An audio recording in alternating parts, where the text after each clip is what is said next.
ये कहानी है जूंगा नाम के एक जंगल की, जहां यूं तो बहुत सारे जानवर थे, लेकिन हाथी, गधे और हिरन में बहुत गहरी दोस्ती थी।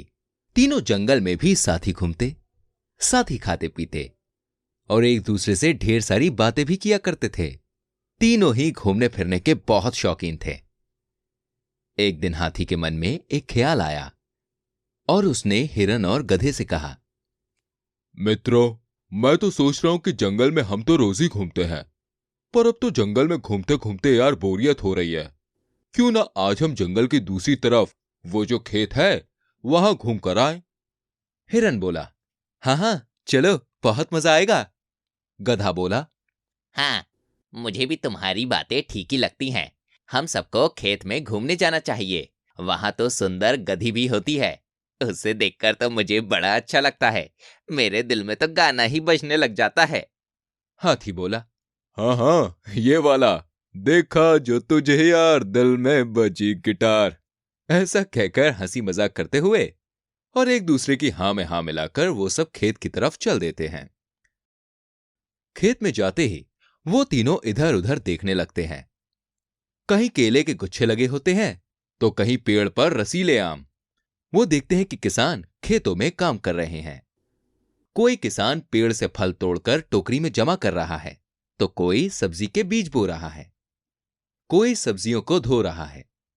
ये सब देखकर हिरन हाथी से कहता है, अरे हाथी, इन किसानों का तो सही है। ये जब जो चाहे वो उगा सकते हैं और उसको खा भी सकते हैं। हाथी बोला, हाँ हाँ, वो रसीले फल देखकर तो मेरे मुंह में पानी ही आ गया, है ना गधे? हाँ, क्या कहा तुमने? मैंने सुना नहीं। मैं जरा गधी को ढूंढने में बिजी था। वैसे तुम क्या कह रहे थे? हिरन बोला, अरे हम इन रसीले फलों और स्वादिष्ट सब्जियों की बातें कर रहे थे। गधा बोला, हाँ, तुम सही कह रहे हो। किसानों के तो बड़े मजे हैं। क्यों ना हम सब भी खेती करें और फिर हम अपनी पसंद की सब्जी और फल उगाकर उन्हें खा पाएंगे, या तो फिर उन सब्जी फलों को बेचकर पैसे कमाएंगे। सोचो कितना मजा आएगा। हिरन बोला, तो फिर हम कोई सब्जी उगाते हैं। फल तो फिर भी जंगल में है, पर सब्जी का कोई अता पता नहीं है। हाथी बोला, तो ठीक है, हम आलू उगाते हैं। मैं बीज लेकर आऊंगा और फिर हम आलू उगाएंगे।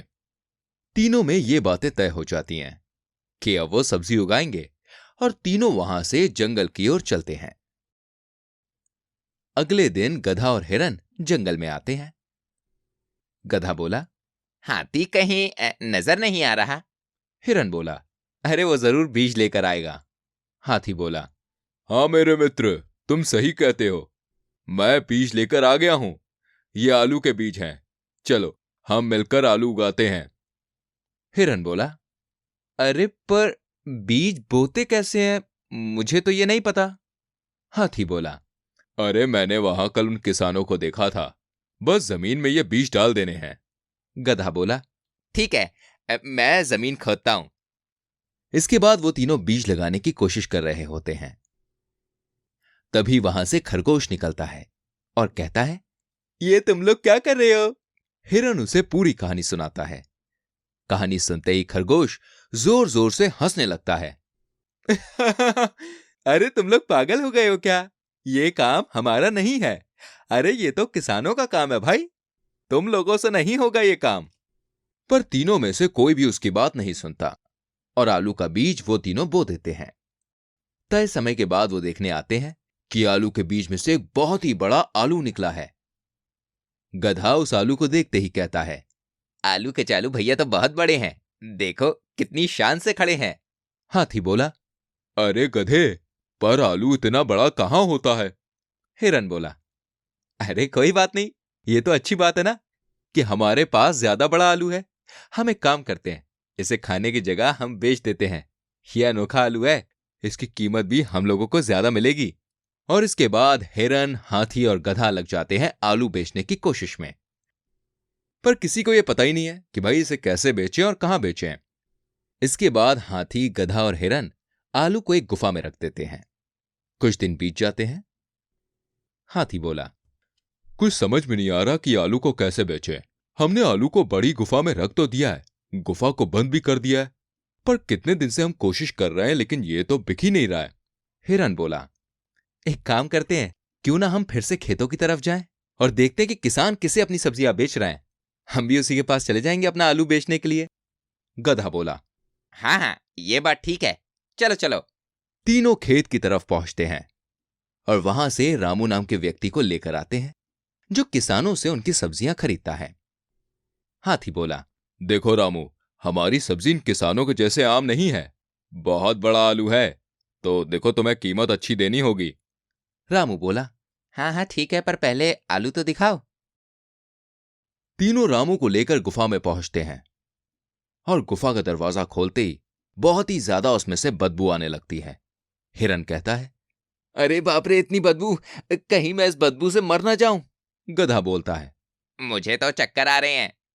इसके बाद रामू के साथ तीनों अंदर जाकर देखते हैं तो वो आलू सड़ चुका होता है। रामू उन पर हंसता हुआ वहां से चला जाता है और वो तीनों भी ये बात समझ जाते हैं कि जिसका काम उसी को साजे और करे तो ठेंगा बाजे। इस कहानी से हमें यह सीख मिलती है कि सबका अपना काम होता है, हर कोई दूसरे का काम नहीं कर सकता। तो इस बात को याद रखें।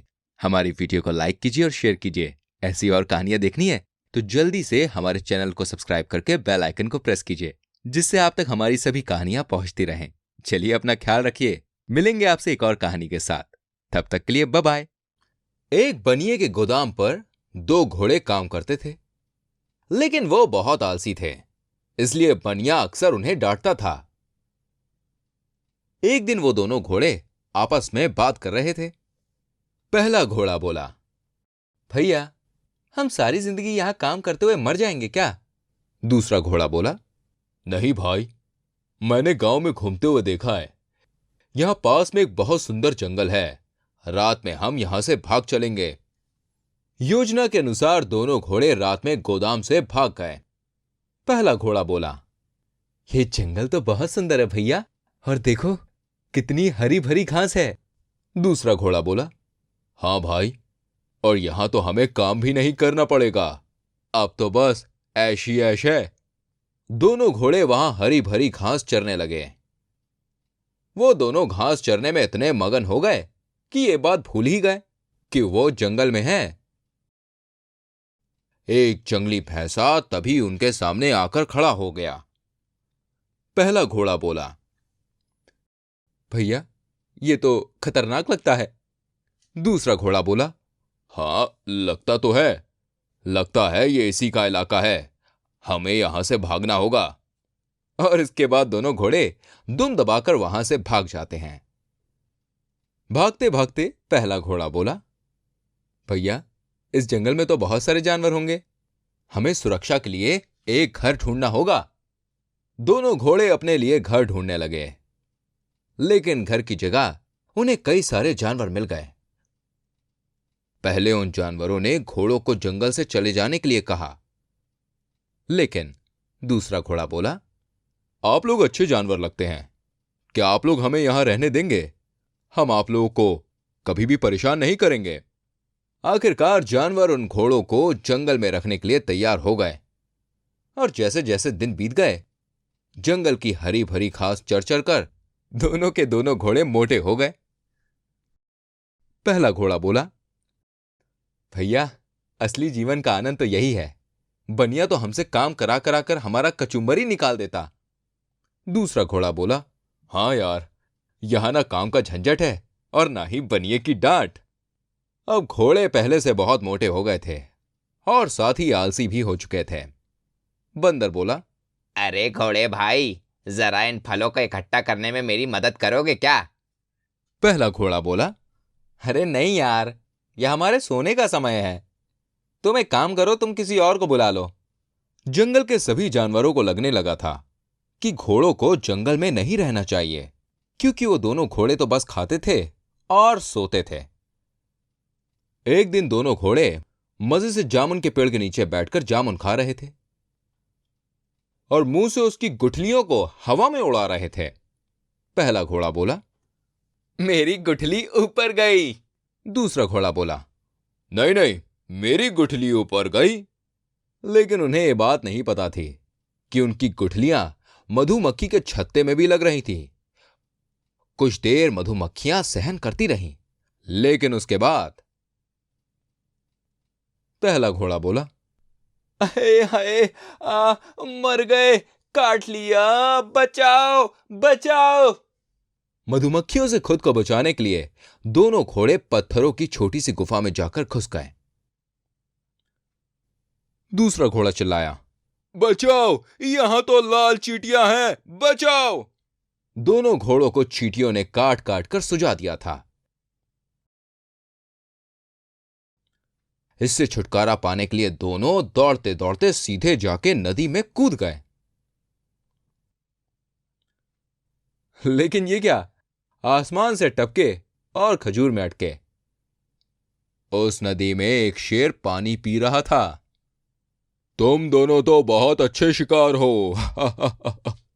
घोड़ों ने शेर को सामने देखा तो उनकी सिट्टी पिट्टी गुल हो गई और अपनी जान बचाने के लिए वो दोनों घोड़े इतनी फुर्ती से भागे कि भागते भागते कब जंगल खत्म हो गया और कब बनिया का गोदाम आ गया, ये पता ही नहीं चला। पहला घोड़ा बोला, भैया अब मैं जीवन में कहीं नहीं जाऊंगा और मन लगाकर सब काम करूंगा। दूसरा घोड़ा बोला, सही कहा तूने, चल चल के बनिए का दरवाजा खटखटाते हैं। दोस्तों, इस कहानी से हमें यह सीखने को मिलता है कि आलस कभी किसी के काम ना आए और लौट के बुद्धू घर को आए। और आपको यह हमारी कहानी अच्छी लगी हो ना, तो जल्दी से हमारी वीडियो को लाइक कीजिए और शेयर कीजिए और ऐसी और कहानियां देखने के लिए हमारे चैनल को सब्सक्राइब करके बेल आइकन को प्रेस कीजिए, जिससे आपको हमारी आने वाली सभी कहानियां मिलती रहें और आप यूं ही देखते रहें।